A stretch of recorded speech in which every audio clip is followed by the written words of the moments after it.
Hello friends, তো দেখতে পাচ্ছ আমি আজকে একটা নতুন রেসিপি নিয়ে হাজির হয়েছি। তো এটা আমি এটা কি বানাচ্ছি তোমরা বলো, গেস করো। তোমরাই বলো, গেস করো এটা কি। আমি প্রত্যেকদিন তোমাদেরকে বলে দিই, তোমরা এটা গেস করো। গেস করতে পারছো না? বলছি এটা আমি বানাচ্ছি কেক। তো এগুলো যে আটার যে একটা ভুসি বেরোয়, ভুসি যে এগুলো বেরোয় ঝাঁকালে, সেগুলো দিয়ে আমি একটু বানিয়েছি। এই দেখো। তো তারপরে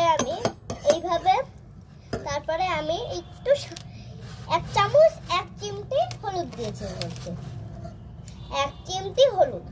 তারপরে এটাকে আমি একটু এইভাবে ম্যারিনেট করে 2 সেকেন্ড রাখলাম। তারপরে যেই একটা তো কেক বানাচ্ছি, পাশের থেকে যখন ধরবে না তখন আমি এইটা এরকম করে নিয়ে কড়াইতে ঢেলে দেবো। তারপরে একটু নাড়াচাড়া করবো, নাড়াচাড়া করতে করতে আবার এর মধ্যে এইভাবে ছড়িয়ে ছিটিয়ে ফেলে দেবো। তারপরে এটাকে এইভাবে সুন্দর করে ম্যারিনেট করে রেখে দেবে। আর বাদ বাকিগুলো আবার 2 মিনিট পর রেখে দেবে।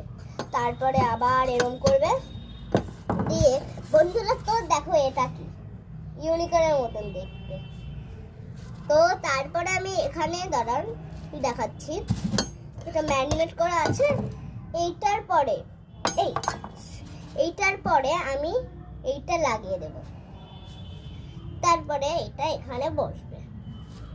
এখান থেকে একটু এই করলাম যাতে ওটা দেখা না যায়, তাই জন্য আমরা একটু এরকম করি।